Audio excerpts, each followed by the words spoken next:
Good morning, everybody. How's it going? It is Thursday morning. I'm just cracking up a nice old Kirkland sparkling water because I love sparkling waters, guys. Now, guys, what I got to tell you, your boy Nate got pretty fired up this morning. I got a story to tell you. If you want to know how to work with buyers, take my advice, learn from this experience, or don't do what I did. That's why I'm sharing this. But I got a little fired up this morning, and I'm going to tell you guys this story of how to work with buyers, what to say, what not to say. This is a real life situation of working with a cash buyer. And I got fired up this morning, like I said. I got mad. And check out what happened. All right, I'm going to show you the conversation. I don't want you to roast this guy. Maybe you can roast me. Maybe I handled it wrong.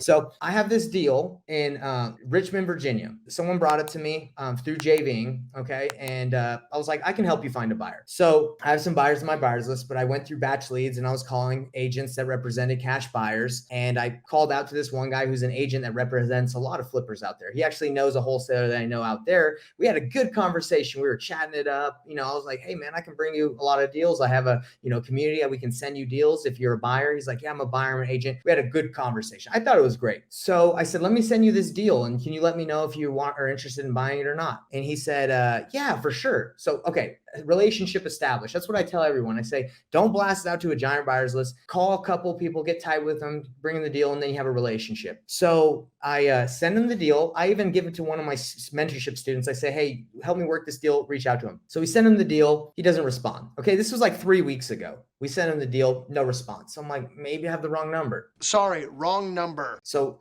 I send him a text message and I send him the deal, no response. I'm like, weird. I had a great conversation with this guy. I sent him a text. My other guy didn't send him a text. Let me try calling him. I usually call twice because people don't answer the phone when they don't know the area code. No answer. I'm like, dang. Like I said, I know Jared that's in the area. You remember this guy? Okay. It was a good conversation. I had a good time with him. And I was like, we even established a relationship because he knew someone I knew. So I was like, this guy will at least give me the common courtesy to respond. So I text him today because I just moved on. We had 3 buyers go through. They all made us offers. And the way he talked, it sounded like maybe he could pay a little bit more from the last conversation, or maybe he had better buyers. So I texted him today, and this is what I said. All right, hear me out, guys. Maybe I handled this the wrong way. Let's read this conversation.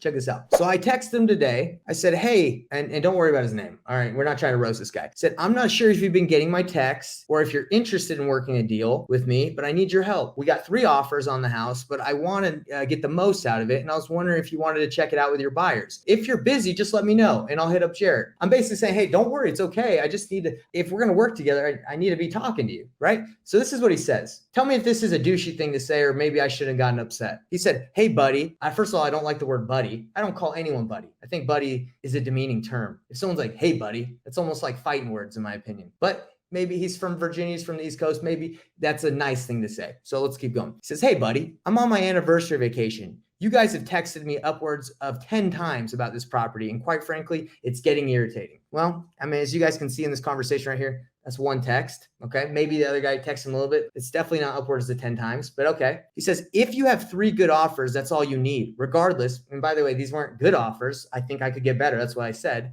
Regardless, please only send me deals that you find one time. And if I like it, I'll let you know if I want to actively pursue purchasing it. I respect your hunger, but there's a fine line you got to walk if you're going to text blast over and over. Thanks again and have a good rest of the week.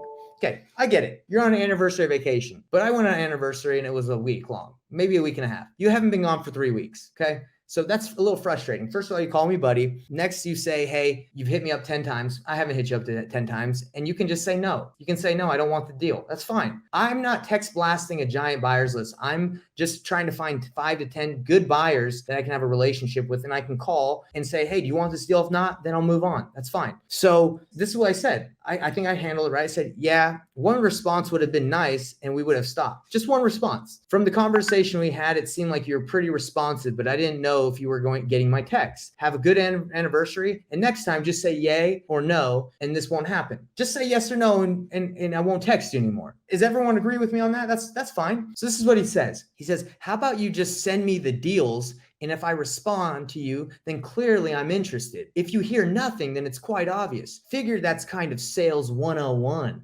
Excuse me? Sales 101? I'm getting a little frustrated at this point. I've calmed down and I'm cool now. But he's like, that's sales 101. Send me a deal. And if I don't respond, then I obviously don't want it. And this is my thought is, look, dude, I'm not just sending you deals and then I'm just hoping you respond to me. That's not how I run my business. That's not how relationships work. If you want my deals, you got to say yes or no, or I'm not going to send you anymore. You think I'm just going to send you deal after deal after deal and just never hear back from you and think we're cool? Nah, that's not how I run. That's not how I roll, bro. So I said, nah.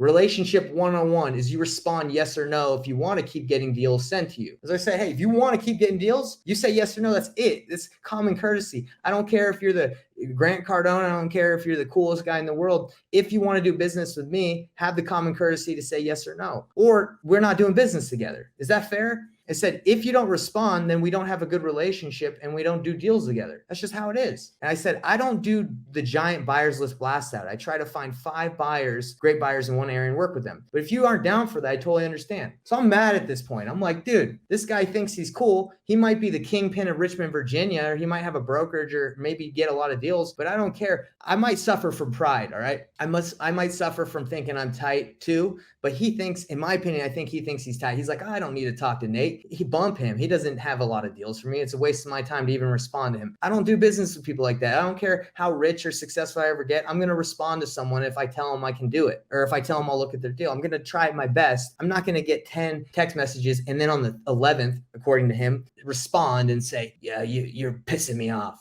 You're pissing me off. Dude, we're trying to do business. If you don't want to do business, then forget you. Okay. So this is what he says. He says, just go ahead and take me off your list. While you're on the phone with Jared is the guy I know in the area that we're cool with. He's like, ask him how he follows up with his agents and why he's so successful at doing it. Have a great rest of the day. That's kind of how I feel like he's talking. Okay. Maybe he's not like that. So at this point, I got real mad. I was like, okay, look, I know Jared, he's cool. I do a lot of deals. I talk to a lot of agents. I'm not doing anything right here from what you guys can see that's wrong. I'm asking someone if they want a deal. I need a yes or no. And if you don't say no, I'm probably going to hit you up until you do. And if you say, hey, dude, take a hint, then we're not doing business together because I just need a responsive connection relationship or bump you. I ain't doing deals with you. That's just how it is. Okay. Now I was mad. So I said, LOL, you got it.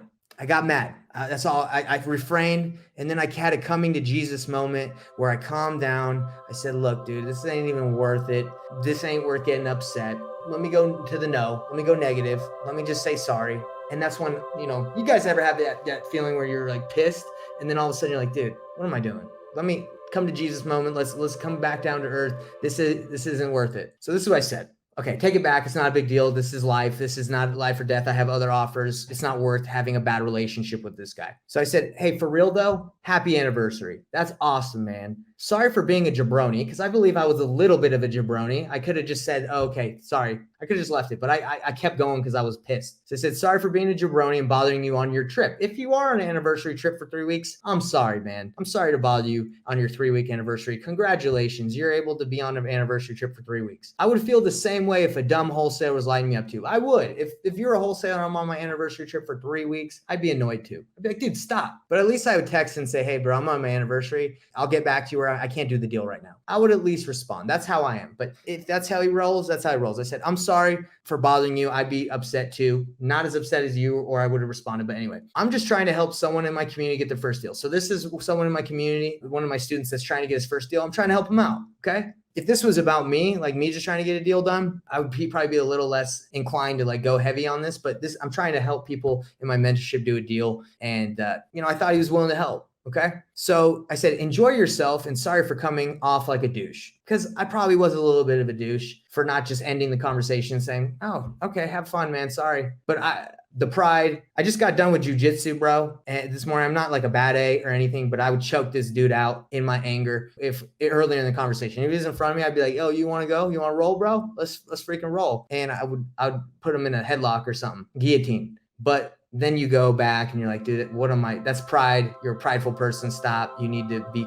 Christ-like. You need to be nice and kind and loving. My bad. Okay. So I admitted fault. I'm above that. So then he says, appreciate it and good luck. Maybe he's cooler. Maybe he's not. It doesn't matter. But he said, please make sure that newbie pulls me off his list too. So that kind of ended it kind of sour. He said, make sure that the newbie that you're helping get a deal pulls me off his list too. That's lame. I don't care how experienced you are. I don't care if you've done 1,000 deals. I don't care if you've done 10 or 100 or whatever. You don't demean people. You don't call people noobs and be like, don't have them hit me up. Like this guy, obviously, in my opinion, probably gets a lot of deals. He thinks he's tight. And I don't like that. Okay. I'll be the first one to say I've always had a problem with people who demean or disrespect or belittle people because they're not at the status they are. That's my problem. I don't care how rich or successful I get. I believe I will as I continue to grow up. I will never treat people less than because I think I'm cooler than them. That's not how I roll. And no one should roll like that either. So I'm not saying blast this guy. I'm not going to give his name and number out for you guys. It's not even a big deal. I just was fired up this morning and I'm telling you guys, this is the reality of the business. Some people are going to think they're tight. They're going to be like, I don't need your deals. Well, okay. We don't have to do business together. I'm going to work with someone else. Oh, snap. Someone just said, I know a big buyer in Richmond. Let's freaking go, bro. Let's work together. Who is this? I can't see your name because it's on Facebook. Look, this is a deal in Richmond. It's a good deal. I have 3 offers. If your buyer's willing to buy and can pay more than the offers I have, dude, I'll throw your fee on top. Let's go. We'll have 10 people in on this deal. I don't give a bump. Well, everyone gets to eat when you work with Nathan Payne in the wholesaling club. Let's do it. Jermaine, let's go, bro. Okay, awesome, man. Well, let's do it. If you want to send the information to your buyer, if you can throw it on top, 140 is the asking price. If he can do it and close, dude, throw your fee on top. Let's do a deal together, man. By the way, everybody, have a great day. Treat everyone with love and respect. Don't belittle others. Help others out. Jermaine, hit me up in Discord. Let's I'll send you the info. Let's see if we can get your buyer. Let's see if your buyer wants to get the job done. Let's do it. Peace out. Hit me up. DM me if you need some. I swear the club is the greatest thing in the world. The Cash Buyers Club. Get cash buyers. I'll hook you up. We're all here to do deals.